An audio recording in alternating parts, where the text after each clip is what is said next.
the volume. Turn up the volume. You've arrived at the destination for all things Kentucky. This is the Bleed Blue Network Podcast.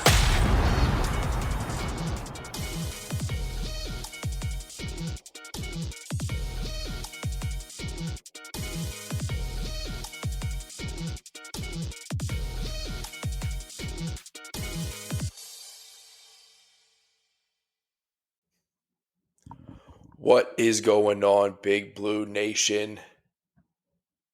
This weekend royally sucked. It sucked. It sucked a whole lot, Rando. It sucked so much. I told myself I wasn't going to get too up or too down, especially on the downside, because we were missing players, playing a number 4 ranked team in the country, and then we start smacking them early, and I am all the way in thinking we're winning this game. And then it played out the way it did. Okay, so I was actually at a Winter Guard percussion competition watching this game, and I'm trying to not scream at my phone while these kids are performing their sets, or it's quiet, because I'm like, what is happening? Like, it was so rough. I mean, it was playing out, and they were saying this on the broadcast, but it was playing out exactly how it needed to. Alabama's last 2 losses, they came out cold, not a lot of energy, get down big early, and we came out firing, hitting everything. Brea's hitting, Andrew Carr looking like his old self. It just was good basketball. And what was it, 20-6 at one point, I think was the largest lead. Mm-hmm. And then just a different ball game from that point on. And the one thing that we have been frustrated with the coaching about is, and we talked about this last podcast, like it's tough to balance minutes and player health versus, hey, you had the opportunity to step on a team's neck on the road, put them down big early. And I get the reason why he's doing it. We talked about this last time. Like, yes, we got to go in healthy, but man, it was right there to bury them early at home, take the crowd out of it. And it was a first 4-minute stretch of all Kentucky. And then the next 8 minutes was all Bama. And then we got down, and with the team health and the roster we had that we can put on the court right now, just seemed like we couldn't get ourselves back above water. Yeah, I mean, the substitution thing is all over everything right now, and I understand why Pope does it. I completely get why he does it. Like, I understand his thought process to it. I understand the analytics behind it. And we do see, and this has been proven, that Amari Williams, for instance, when he gets tired, okay, he makes mistakes. He does lazy passes. He has a lot of turnovers. It happened in the game last night, too, when he was already in there and he was tired. So at what point do you say, okay, he's tired, take him out, or you just leave him in no matter what, and let him make mistakes? Because either way, people are going to be pissed off about it no matter what you do. Now, how does it come into play when you have Brandon Garrison who comes in healthy? And I love BG. Okay, he's going to be great for us. I'm not getting into the whole BG's got to go type thing. I will address all of that. But BG makes those mistakes because he's young. He's a sophomore. He makes those mistakes when he's fully 100% not fatigued. He comes in, the health meter is all green, and he's still making those mistakes. So I'd rather have Amari with the red meter where he's tongue hanging out, dying out there because he can be special. So yes. I agree. I understand why Coach Pope does it. 2 things can be true. I get it. I don't like it. All right. So my thing with the substitutions is don't sub so many people at a time. Yeah. You know what I mean? Don't do 3, 4 at a time. Do 1 at a time and stagger them that way.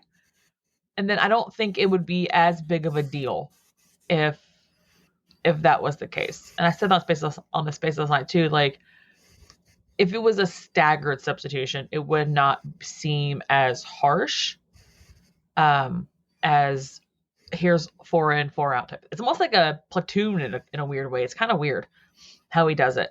But I know for a fact that we have talked about it before as well, that sometimes you have to throw that out the window and just ride your guys. But you can't ride them so hard where they have nothing left at the end of the game, because Brea had no legs left last night. His legs were gone. So everything he shot was short in the game. Like, even what was he, 35 minutes? Yeah, he never plays that much. Like, his legs were tired, and that's one of those things. And you were like, well, just shoot it. He was shooting and he was barely grazing the rim. Like, I don't know what you want from that. And like Brandon Garrison, I'm going to say this because I just have to. Yeah. Is he playing great right now? No, not at all. Not at all. He is not. But I do remember in the beginning of the season where he was playing better than Amari and people were demanding that he start over Amari. So let's not forget, BBN and whoever wants to complain about it, that was the consensus for a while, that BG was better than Amari and played harder than Amari, and he should play more minutes than Amari. Like, that happened, and that was not long ago. Okay, BG's because it was in his head. Yeah, and it was, if neither one of them has a post game, at least Brandon Garrison can extend the floor for you, and he can make a 3-point bucket.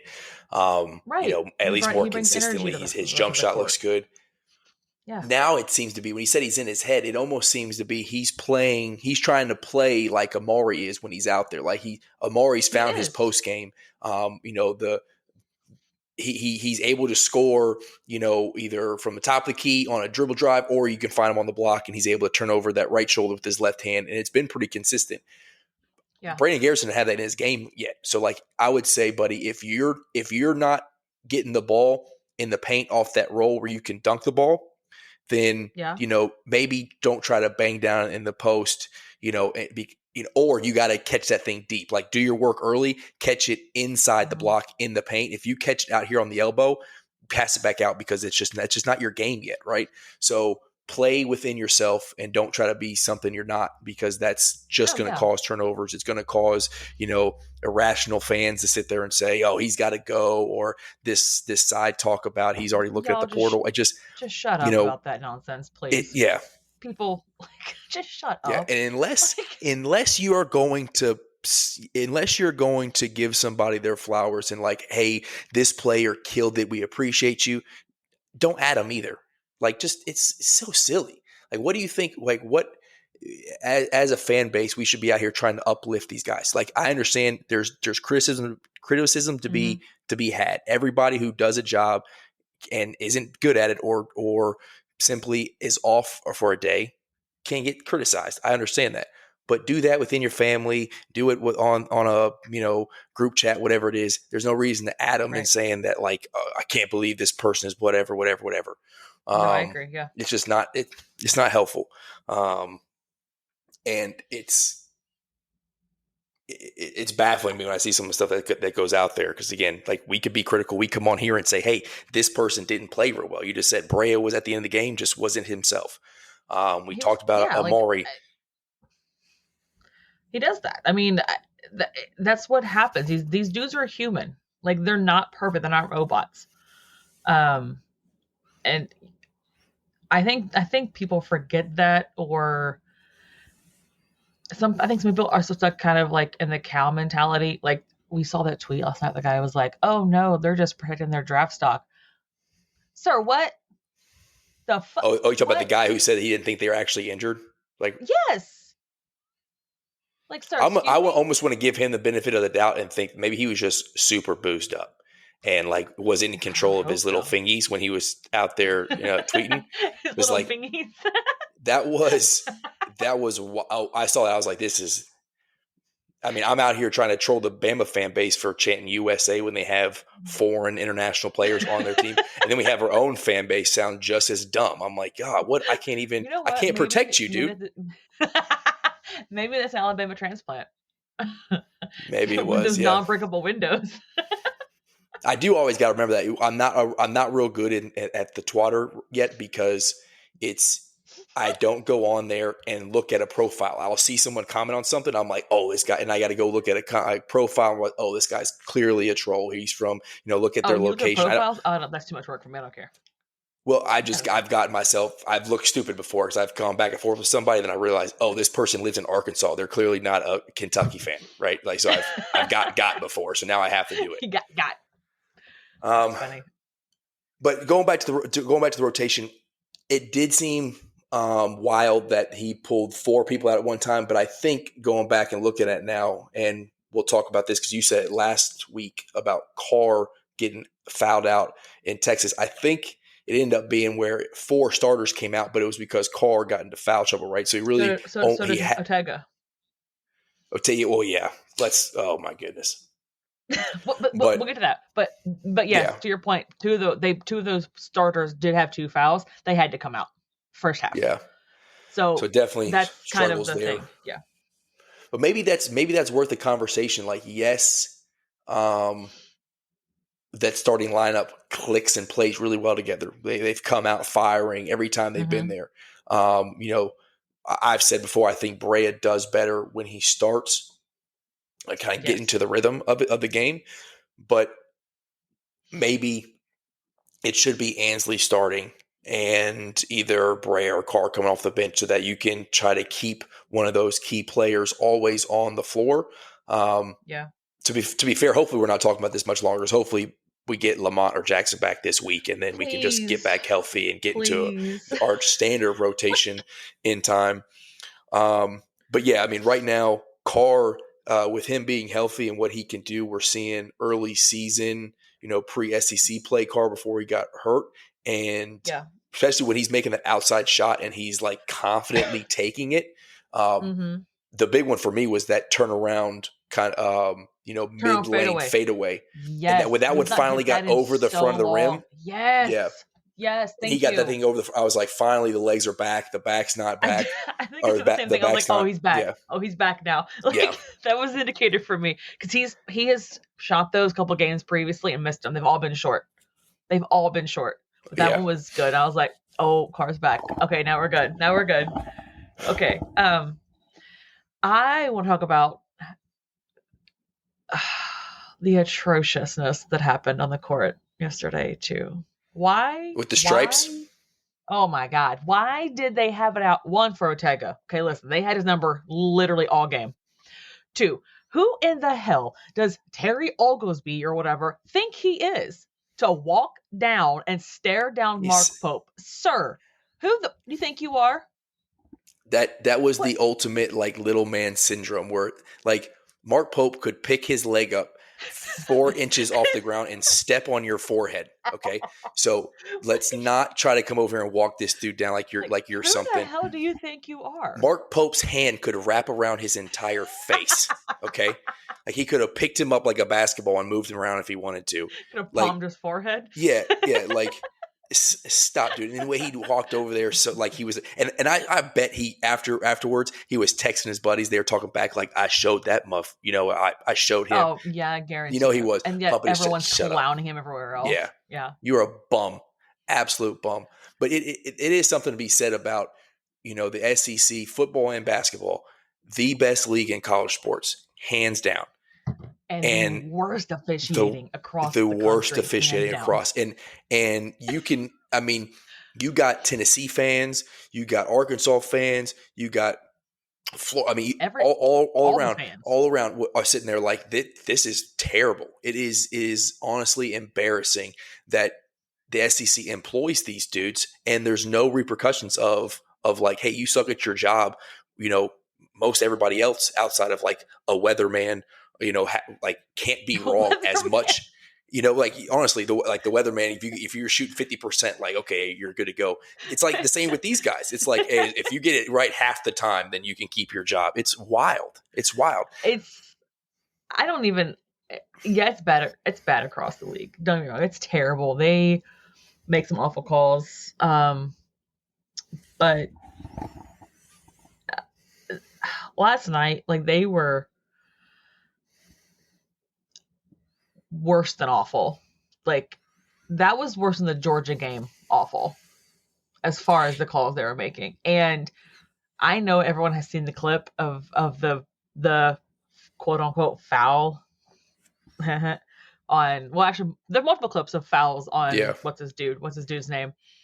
Mark Sears. Yeah. Sears, that weren't actually fouls. Like the one on Oweh where he shot a 3, the coach called it. Nate Oates said, "Oh, it's a foul," and then the ref called it a foul. The ball can't hit the front of the rim and then land on the court, and then you blow the whistle. That, especially after Travis Perry literally got knocked down. Yeah, exactly. Like, especially after he just got knocked down and didn't call it. That happened to Ansley. Ansley got knocked down again last night too. They didn't call it. And then the one where Sears stepped on someone's foot and then threw himself over like a fish on the floor. Like, come on, y'all. Like, what are we doing? What are we doing?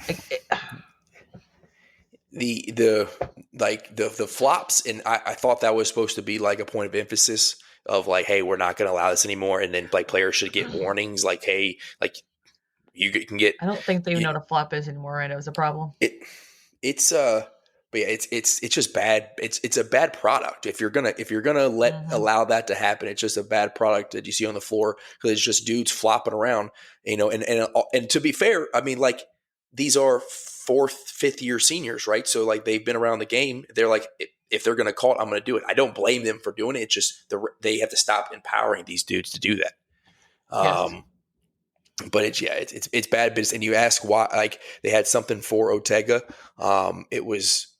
I think they like he was the dude they had to stop. And I'm not, I'm not a big conspiracy theorist, like, like, oh, they were out to get Kentucky. They had to do the spread. I know a lot of people were on that. Like, it was kind of weird how, late in the game, all of a sudden they had to get past that 11.5 point spread. But if there was one person you couldn't take it. That refs are betting on games.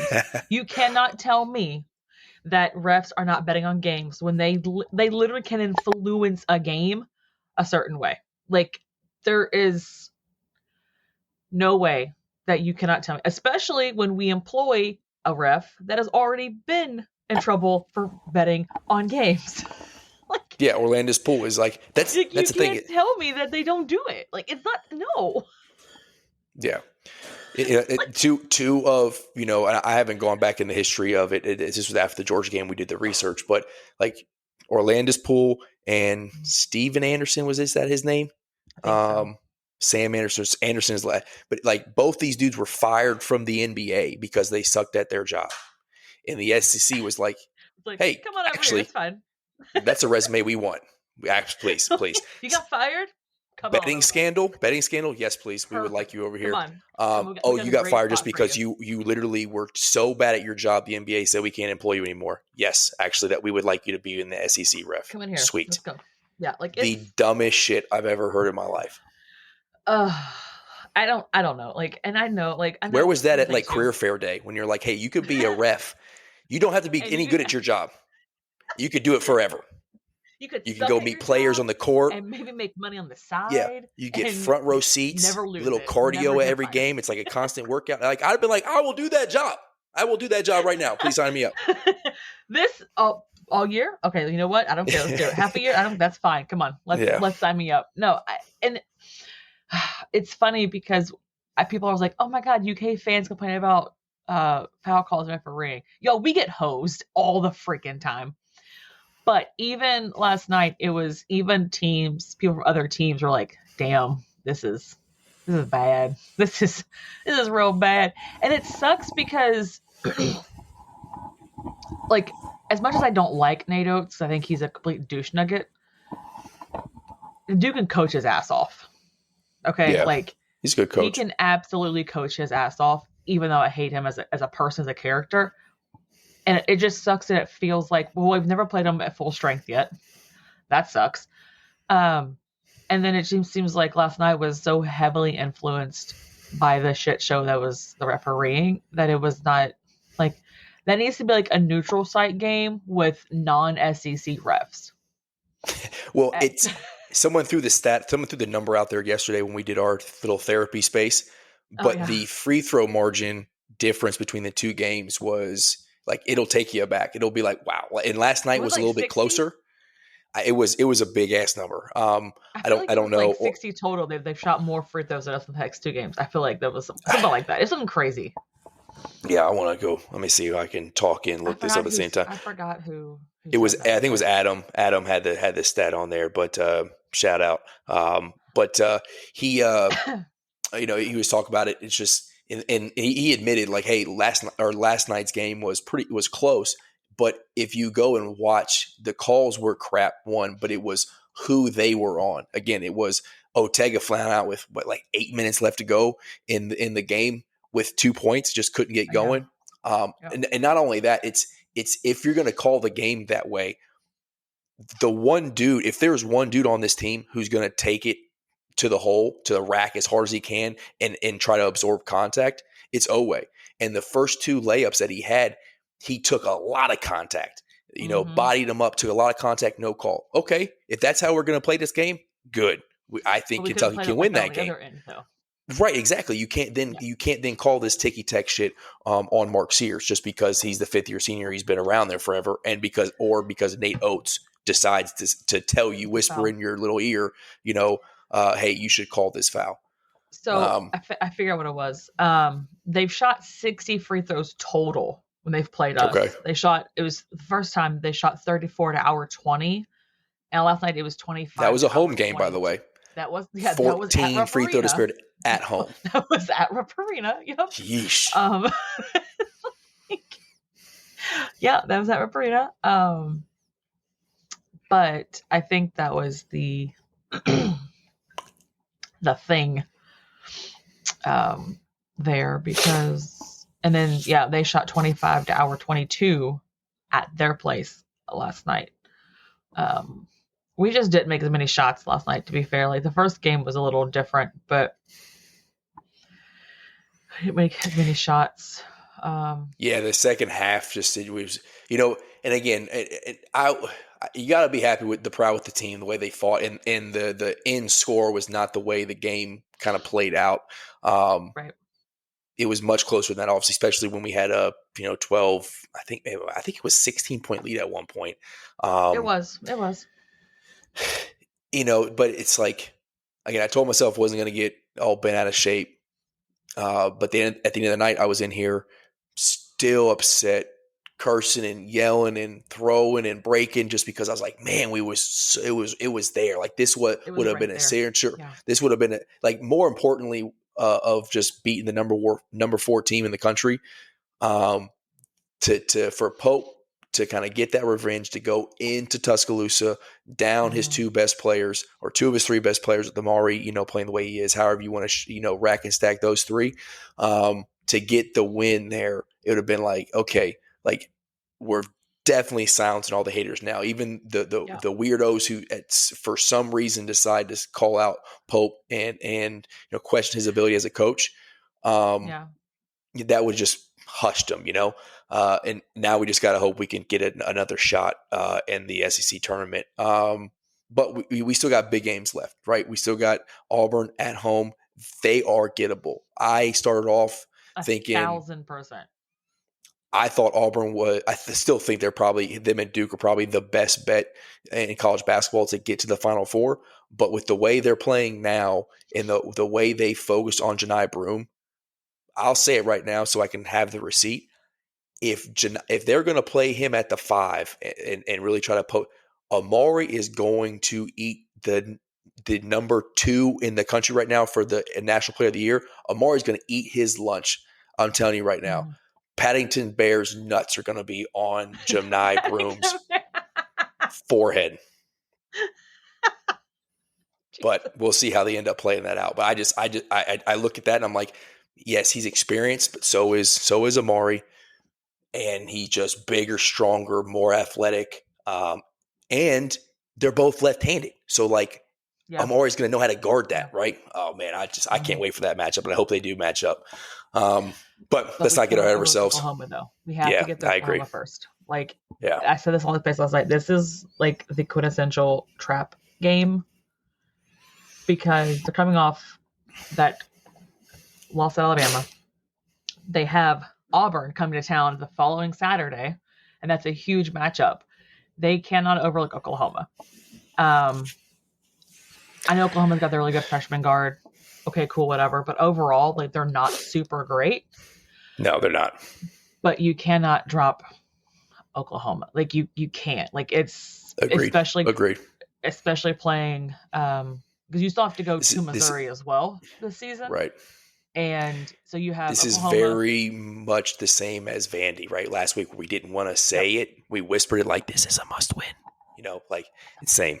This is a must win. Like, you got to win this one. Like, yep.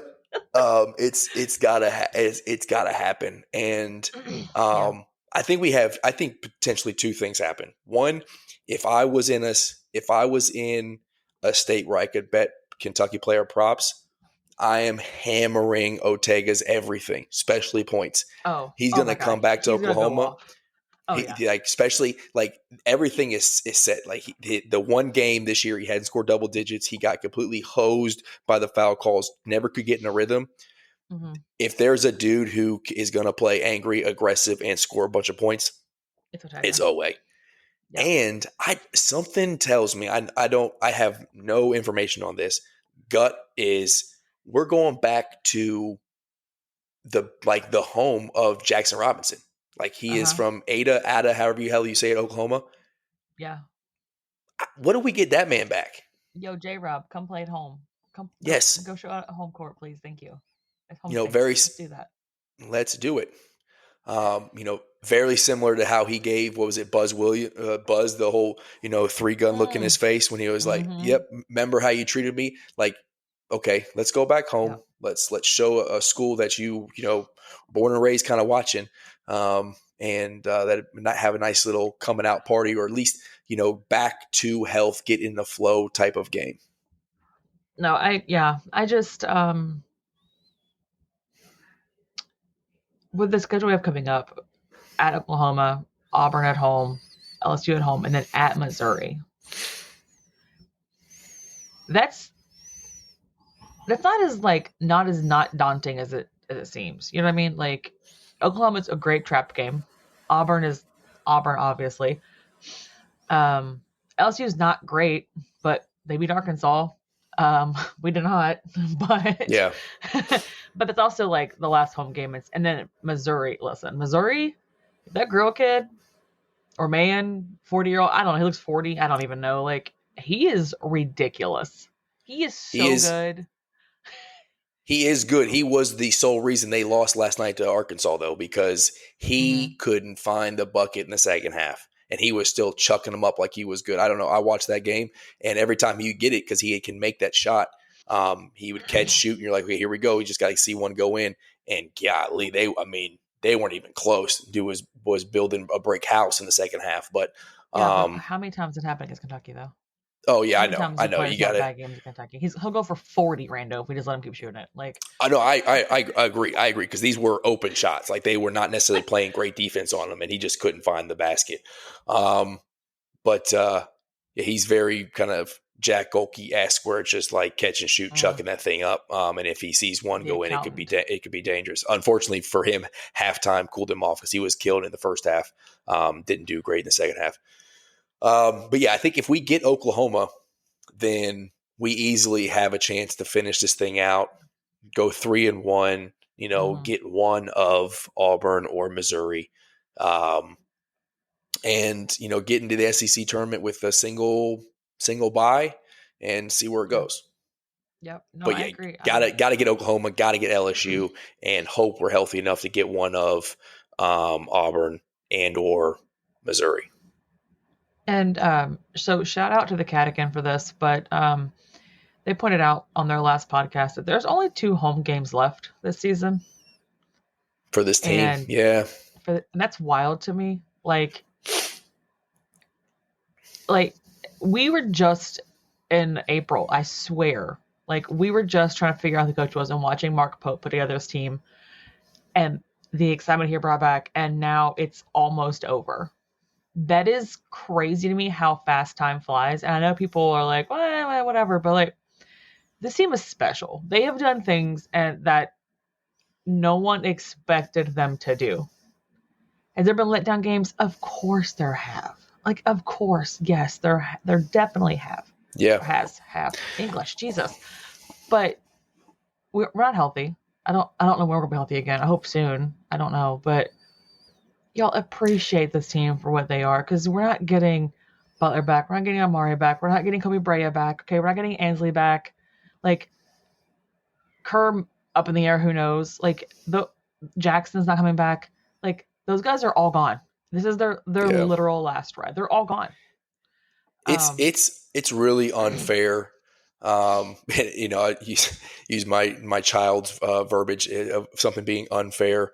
That we didn't get a full season of Lamont Butler, because golly, what he is for this team, and just the fighter he is, the competitor he is, and the absolute bind he puts an opposing, one or two guard in. He's special. And, I'm out here in San Diego, and I'll have a Kentucky shirt on, and somebody was like, oh man, and they don't really follow it. You can tell, because how's Lamont been for you? Is he doing great? It's like, the dude is special, but unfortunately he's hurt. And he's like, everybody, is bummed out. But it's, everybody out here knows how awesome he was as a player, and we've seen it. And the fact that we didn't get a full season with him sucks.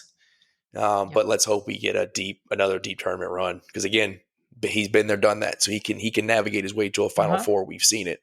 Hopefully, get him healthy enough. True. And wouldn't that be something if, I know the chitter chatter on the Twitter twatter is that Lamont is closer than J-Rob.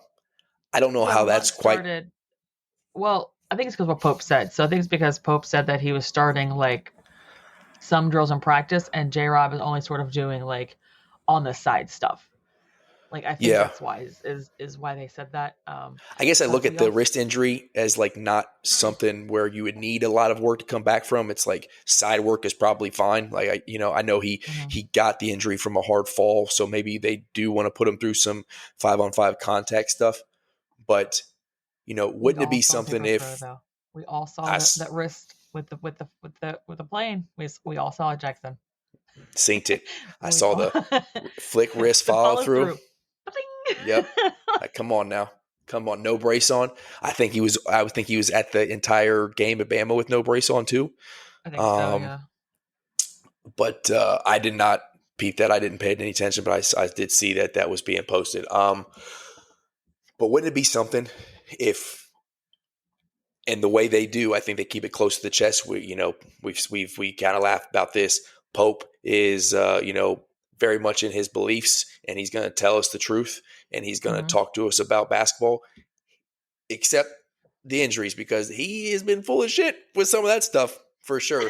Or at least he has withheld a lot of, we're like, daggum, like Lamont when he played at Tennessee, he's like, man, this dude, when is he coming back? Next thing you know, boom, on the availability report. There he is. So wouldn't it be something like an uplift, especially if Auburn's not prepping for it, for like a Friday night drop, boom, Lamont Butler probable, and then you're like, oh, right, and the buzz that would cause Rupp Arena, like, we're getting our guy back. The thing too is Rupp Arena would have so much energy if that was the case, like just because he would put their guards in hell. I want somebody to put freaking Chaz Baker Mazzaro in hell, because that kid, he's just so much. I don't want to, I don't know how to describe it. He's just so much. Like, yeah, if he's going, Auburn's a problem for sure. Not only that, but like, he's always starting shit on the court too. Oh yeah, he's the instigator. Yeah, he's always instigating. I'm like, my guy, like, what are we doing? I get it. I honestly, if I would do the same thing. You would. That was me on a football field. That was me on a football field. I've matured since then. That's you now, Rando. We see you on the Twitter. That's you right now. Yeah. You've not lost it. Hush. Well, so I get it, but it's it's it's kind of like how we talk about Ansley and how Ortega was kind of getting. He was they're constantly chirping. It's like when that's on your team, you're like yes, and when it's not, like the Drew Timmy of old with Gonzaga, it's like Ugh. Why are you golly, I bringing that hated name that up dude. for? I Oh, hated God, that dude. He would talk, yes. but if you were a Gonzaga fan, that was your dude, right? Because he was good. He would talk that trash. He was gritty. But everybody else was like, I hate this guy.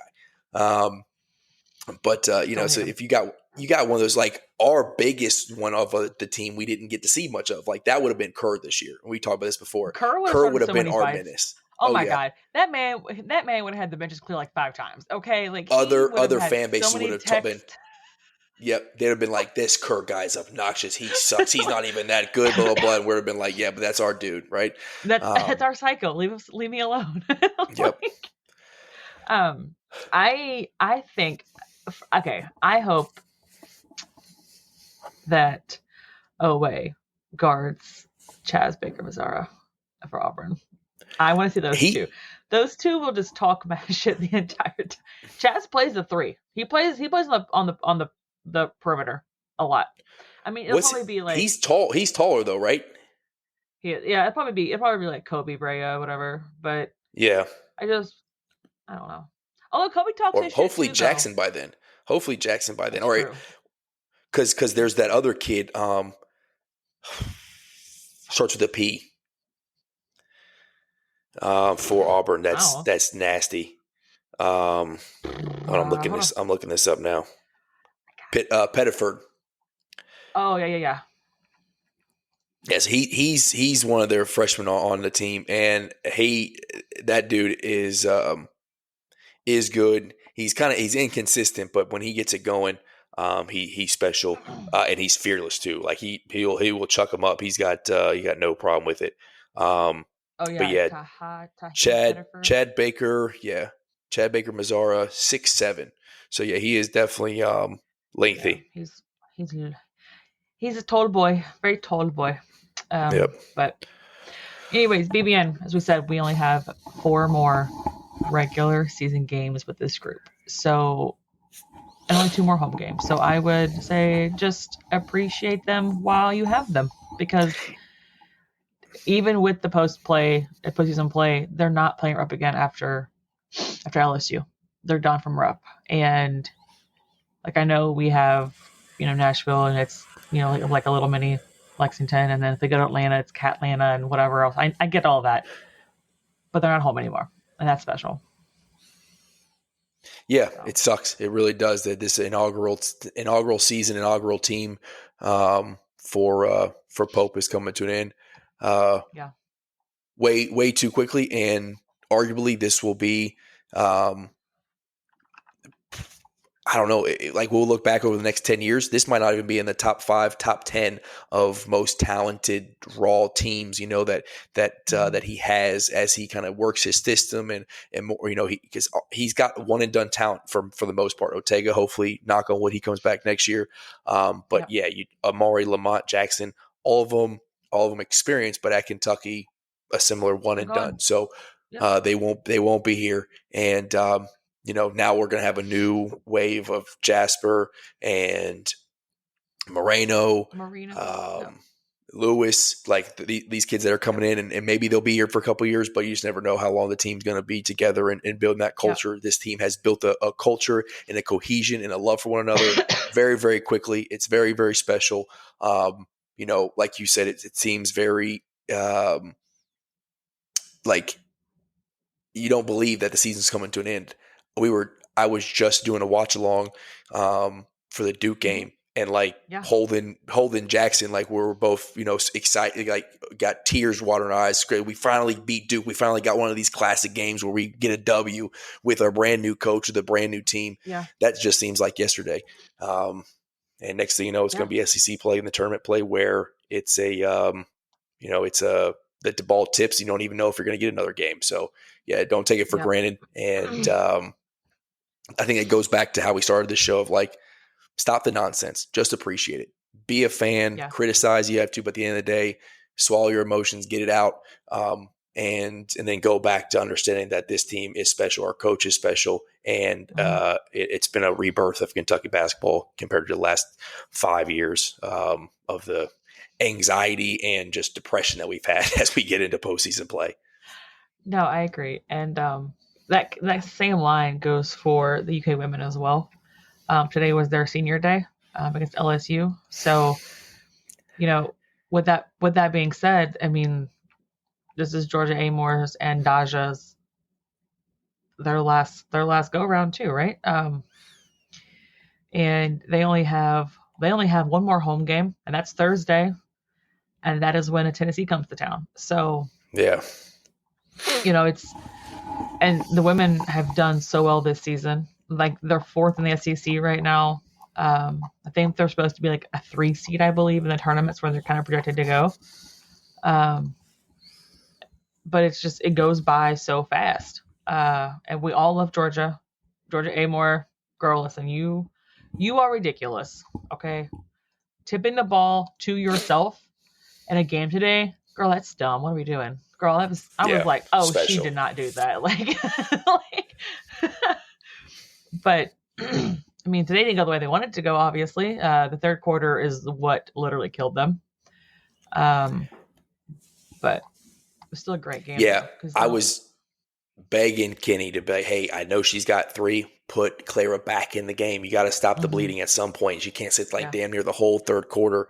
But even when we got back up 1, and I was like, Georgia's got to be it. Stop deferring. Just go out. She got to steal, layup, that tip that you're talking about. Find her shot though. She got us the lead, and then it kind of talk about terrible calls. That 4th foul call that Clara got on the flop block charge call. Yeah. Jeez Louise. That and God. Then old girl 17, I'm blanking on her name. Silva, Claire thank Silva? you. Yes, I was blanking. That her when she got fouled and missed both those free throws, and then they came down and scored. Oh, killer! That was kind of the game right there. Yeah. We were just fighting enough. I think because Rupp or the Coliseum, crazy. Yeah, they were, and they kind of got back into it when we took that lead. I think they might have carried them if we could have kept the thing a little bit closer. I mean, shout out to Claire though, because she played really good today. Claire Silva, she stepped up because they literally had Tiana Key on the bench with 2 fouls in less than 2 minutes in the first quarter, which is ridiculous.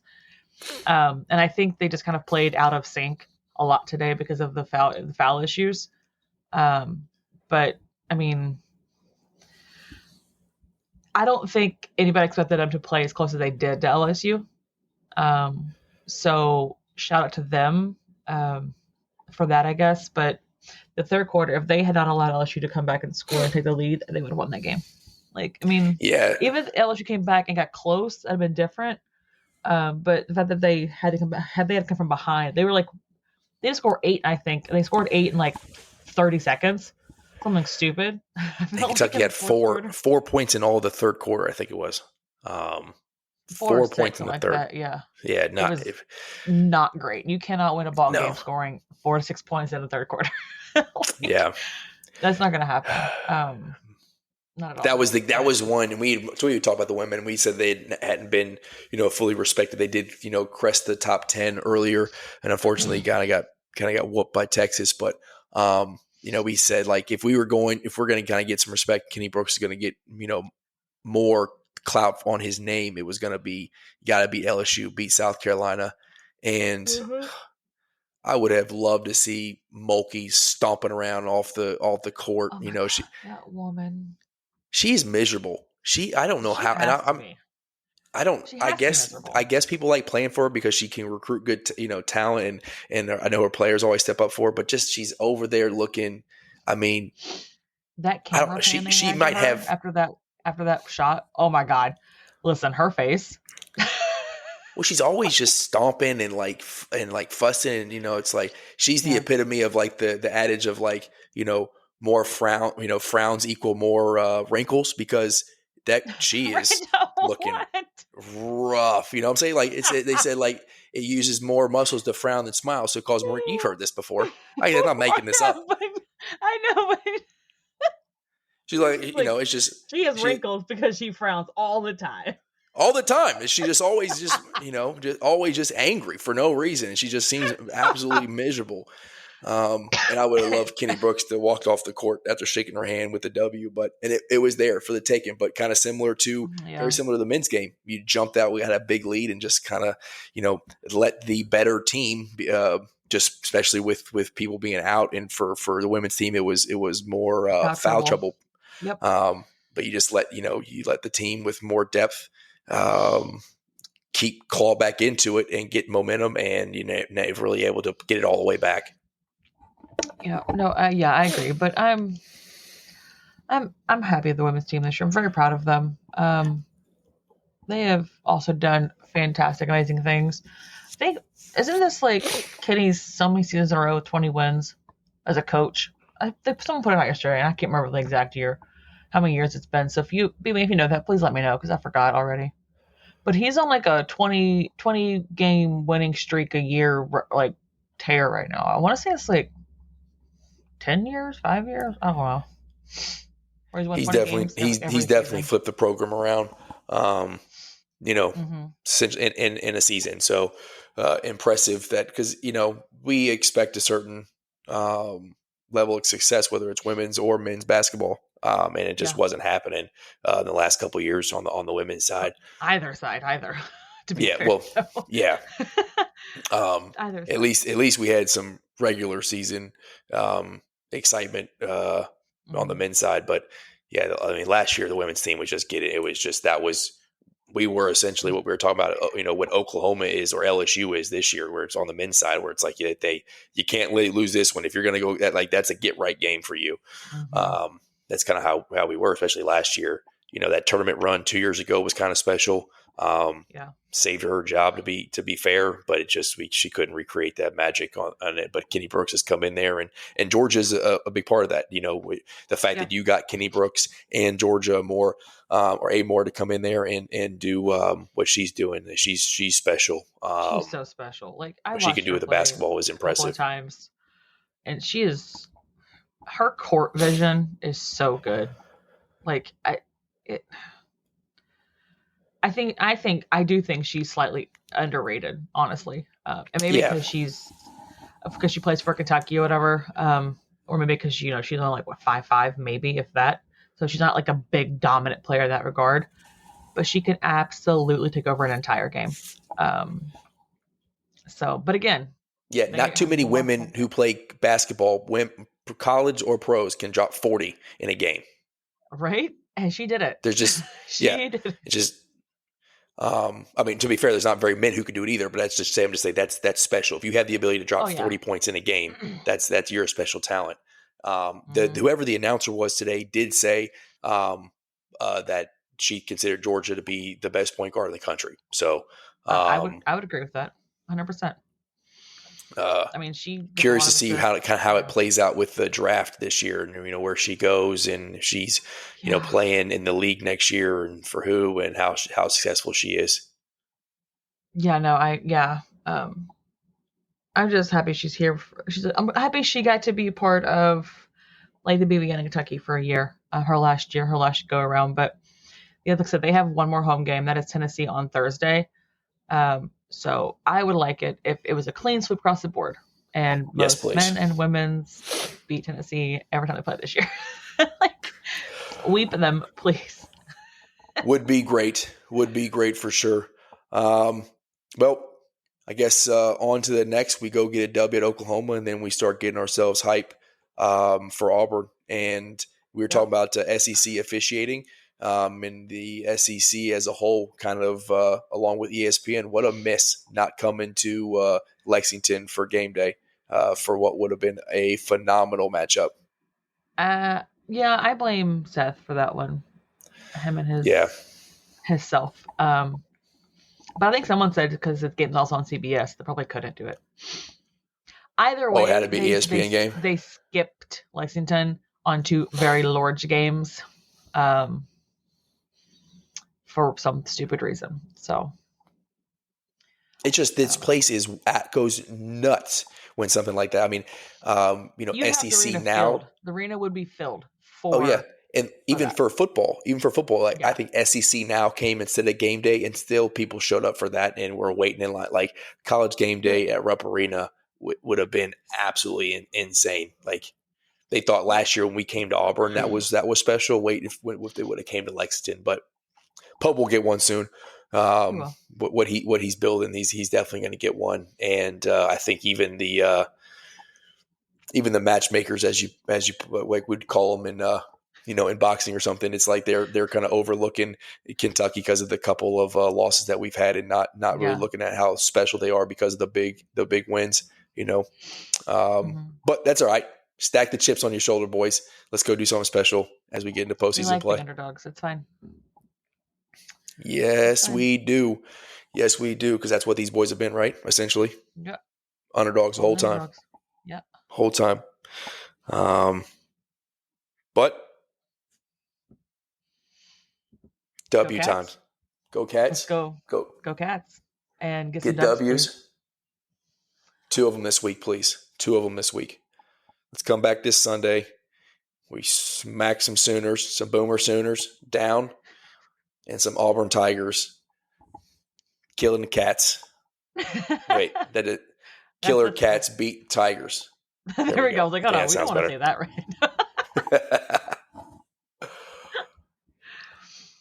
All right, Big Blue Nation. All right, yep. Go Cats. Go Cats. Bleed blue. Bleed blue. Peace. Thanks for joining us on another episode of the Bleed Blue Network podcast. We hope you enjoyed diving deep into the world of Kentucky sports with us. Don't forget to stay connected by following us on Twitter at BleedBNation. Your feedback means the world to us. So take a moment to leave a review. Not only does it help us improve, but it also helps others discover the show. Until next time, keep cheering, keep listening, and keep bleeding blue.